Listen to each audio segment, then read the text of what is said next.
मान लिया ये एक शीट है ना, तो अगर मैंने यहाँ पे अज्यूम किया है, ये देखो ये इसके अंदर से, ये जो है ये इसके अंदर से यहाँ से, यानी आधा इस तरफ है आधा इस तरफ है, तो इसमें इलेक्ट्रिक फील्ड की इंटेंसिटी इस तरफ होगी, है ना। ऐसे करके यहाँ पे इलेक्ट्रिक फील्ड की इंटेंसिटी होगी, यानी इलेक्ट्रिक फील्ड होगा, और इसी तरीके से यहाँ पीछे भी होगा इसका, ठीक है। तो वेलकम बैक। हम इलेक्ट्रिक फील्ड के बारे में डिस्कस कर रहे थे कि गॉसियन जो थ्योरम था, जो गॉस का थ्योरम था, उसके अकॉर्डिंग हमें क्या यूज करना पड़ रहा था, यानी उसके एप्लीकेशंस क्या थी, हम गॉस थ्योरम को क्यों पढ़ रहे थे, है ना। तो हमने ये पढ़ा था कि अगर कोई अनंत लंबाई यानी इन्फिनिट साइज का अगर कोई वायर है, तो इसमें इलेक्ट्रिक फील्ड की इंटेंसिटी कैसे मेजर की जाती है with the help of Gauss theorem, ठीक है। तो अब हमने उस टाइम पढ़ा था कि अगर वायर रहे तब, है ना, अगर हम इन्फिनिट साइज का, अगर हम क्या करें, हम अज्यूम कर ले कि वो इन्फिनिट साइज का वायर ना होकर के इस तरीके से कोई चादर रहे, ठीक है, कोई शीट रहे, तो अब क्या होगा, अब इस केस में भी हम क्या करेंगे, वही काम करेंगे जो कर रहे थे, यानी हम एक गॉसियन सरफेस बनाएंगे। एक गॉसियन सरफेस हम क्यों बनाएंगे, क्योंकि हमें पता नहीं है हम किस बेस पे यहाँ पे इलेक्ट्रिक फील्ड अप्लाई करें, किस बेस पे हम यहाँ पे इलेक्ट्रिक फील्ड निकालें। तो इसके लिए जरूरी है कि हम यहाँ पे एक गॉसियन सरफेस बना दें, है ना। और गॉसियन जो भी रहता है सरफेस, तो हम उसमें क्या करते हैं, एक क्लोज पाथ लेते हैं, यही है ना। हमने ये पढ़ा था कि जब कोई क्लोज पाथ रहे तो उसमें जो फाई होता है टोटल चार्ज और इंटू में 1/ε0 के बराबर होता है, ठीक है। हमने इस तरीके से देखा था। अब देखो, अगर ये क्या है ना कि इसके अंदर भी चार्जेस हैं, ठीक है, क्योंकि ये पूरा एक शीट है। हमने अब ये जो डॉट डॉट करके आपको दिखा रहे हैं, ये एक हिसाब से मैंने क्या किया, एक गॉसियन सरफेस लिया है ना। इस तरीके से हमने कुछ भी, मतलब किसी भी साइज का आप ले सकते हो, ठीक है, लेकिन ये क्या है, ये वाला ज्यादा आसान पड़ेगा। अब देखो यहाँ पे, लेकिन हाँ, आप अगर कोई भी चीज ले रहे हो, जैसे किसी भी साइज का, अब जैसे ऐसा भी आप ले सकते हो, ठीक है। यहाँ पे क्या हो जाएगा, यहाँ पे सर्कल का जो भी सर्कमफ्रेंस रहेगा वो अलग हो जाएगा, लेकिन क्या है कि इसके थ्रू हम सिलेंडर के थ्रू एक कर चुके हैं, तो दूसरा भी सिलेंडर के थ्रू करेंगे। यानी मेरे कहने का मतलब ये है, आप परेशान ना हो, मेरे कहने का मतलब ये है कि जो मैंने शीट बनाया इसमें हमें इलेक्ट्रिक फील्ड की इंटेंसिटी देखनी है, तो मैंने एक क्या किया, गॉसियन सरफेस बना दिया, है ना। तो गॉसियन सरफेस किस शेप में है, एक सिलेंडर शेप में है, आप किसी भी शेप में बना सकते हो, ठीक है।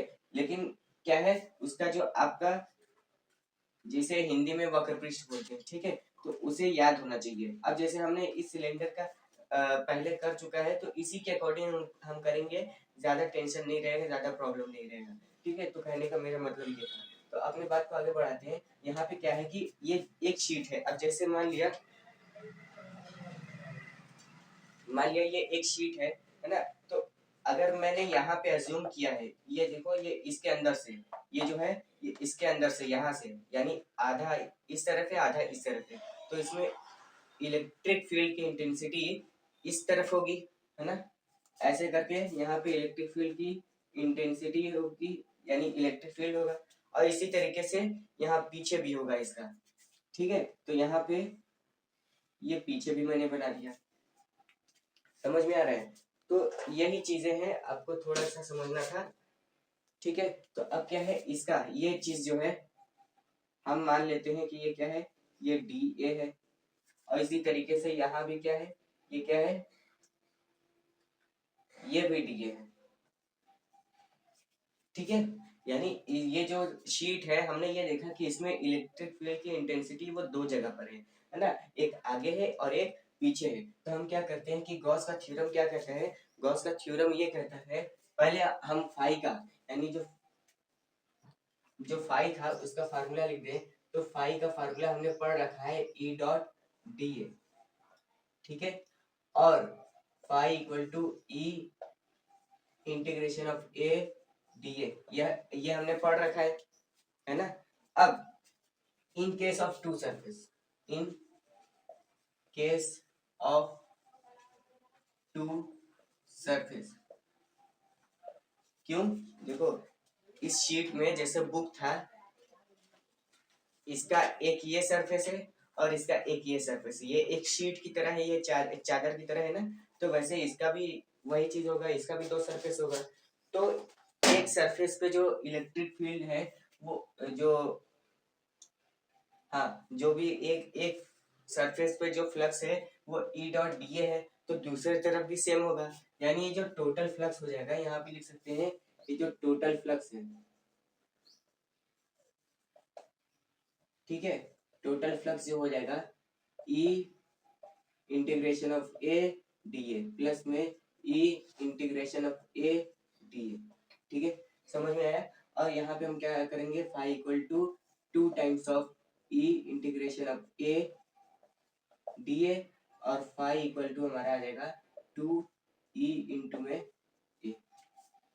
समझ में आया, हमने क्या किया, ये चीज कर लिया। अब एक चीज है, अरे यहाँ पे क्या है ना कि हमें एक डेंसिटी दिखना है इसका, तो इसका क्या होता है, इसका एक डेंसिटी रहता है, ठीक है, सरफेस डेंसिटी उसको बोलते हैं, ठीक है। तो अगर हम surface density of this sheet यानी इस चादर का अगर पृष्ठ घनत्व तो देखें, तो जो सरफेस डेंसिटी होता है sigma equal to Q upon में ए होता है, ठीक है, ये बातें याद कर लीजिए, जो सिग्मा इक्वल टू होता है क्यू अपॉन में ए होता है, ठीक है। तो ए की जगह पे क्या हो जाएगा, इस तरीके से ये हो जाएगा ए इक्वल टू, ठीक है, इस तरीके से हम लिख सकते हैं कि नहीं लिख सकते हैं।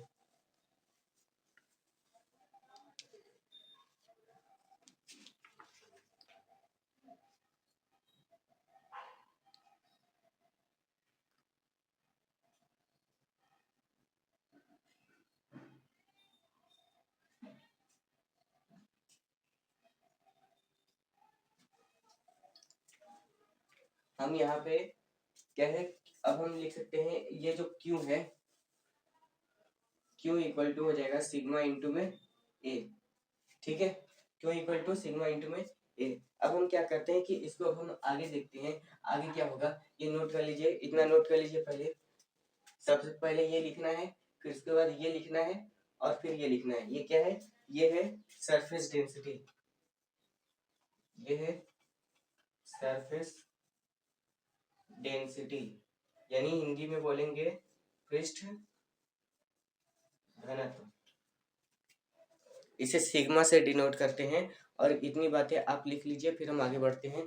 तो इसमें क्या है, सिग्मा इक्वल टू 2EA हमने यहाँ तक अभी डिराइव कर लिया है, ठीक है।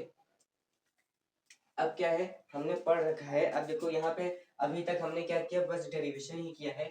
तो अब हम क्या करेंगे, यहाँ पे गॉस का थ्योरम, गॉस का थ्योरम क्या था कि जो फाई होता है वो टोटल क्यू अपॉन में एप्सिलॉन नॉट ये होता है, ठीक है। तो हम क्या करेंगे, जो क्यू है, क्यू की जगह पे हम सिग्मा इंटू में ए रखेंगे, ठीक है। और एक चीज और, यहाँ पे हमारा फाई क्या आया, 2E है, तो यहाँ पे लिखेंगे 2EA equal to Q into में 1 अपॉन एप्सिलॉन नॉट, ठीक है। और यहाँ पे 2EA और क्यू की जगह पे हम क्या लिखेंगे, सिग्मा इंटू में ए, और यहाँ पे एप्सिलॉन नॉट लिख दिया।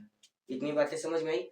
हमने क्या किया, हमने यही किया, काम किया कि Q equal to sigma flux phi equal to Q into 1 upon epsilon naught होता है, तो क्यू की जगह पे हमने क्या रख दिया, सिग्मा इंटू ए रख दिया, और 1 अपॉन एप्सिलॉन नॉट यही है। और इस तरफ जो फाई है, उस फाई की वैल्यू हमने यहाँ से रखी और इसको कंपेयर कर दिया, ठीक है। तो कंपेयर करने के बाद ये ए हमारा कैंसिल हो जाएगा, और 2E बराबर बचेगा सिग्मा अपॉन में एप्सिलॉन नॉट, और ई क्या हो जाएगा, ये हो जाएगा सिग्मा अपॉन में 2 एप्सिलॉन नॉट। इतनी बातें समझ में आई। तो इतना ही डेरिवेशन था, जो भी आप देख रहे हो बस इतना ही डेरिवेशन था। और रही बात स्टेटमेंट की, तो स्टेटमेंट को आप अपना खुद से कर सकते हो, ठीक है। आप बुक में से देख लीजिएगा स्टेटमेंट, और इतना कर सकते हो। और अगर स्टेटमेंट नहीं लिखते हो, पूरा डेरिवेशन कर देते हो, तब भी आपका काम हो जाएगा, ठीक है, उसमें कोई दिक्कत की बात नहीं है। तो दोस्तों, आपको जितने भी सब वीडियोस दिखाए जाते हैं, उसके बाद क्या है कि आपको कुछ ना कुछ डाउट अराइज होते होंगे, है ना, यानी आपको कुछ ना कुछ प्रॉब्लम आती होंगी, कुछ क्वेश्चंस दिमाग में उठते होंगे, है ना। तो उस क्वेश्चन को पूछने के लिए मैंने आपको पहले ही वीडियो में बता रखा है कि आप ऐप को इंस्टॉल कर लीजिएगा, ठीक है। उस पर ऑलरेडी 40-50 लोग लगभग ऐड हैं, तो आप भी ऐप ऐड हो जाइए, और उसमें जो भी डाउट्स रहेंगे तो आप उसे क्लियर कर सकते हो। उसकी खास बात यह है कि इसमें हर क्लास के 10th 9th और 11 12 के सभी स्टूडेंट्स हैं। तो उसमें क्या होता है कि अगर कोई दिक्कत होता है आप क्वेश्चन को सेंड करोगे, अगर एक दूसरे से यानी सब बच्चे अगर बता सकते हैं तो ठीक, और नहीं तो क्या होता है कि मैं खुद ही क्वेश्चन बता देता हूँ। ठीक है, तो आप क्या करो कि ऐप को इंस्टॉल कर लेना, मैं लिंक शेयर कर दूंगा आपको, ठीक है, डिस्क्रिप्शन में रहेगा। और फिर उसके बाद आप ऐप इंस्टॉल करिएगा, फिर उसके बाद आप जो भी डाउट रहेगा आप उसे अपना क्लियर कर सकते हैं।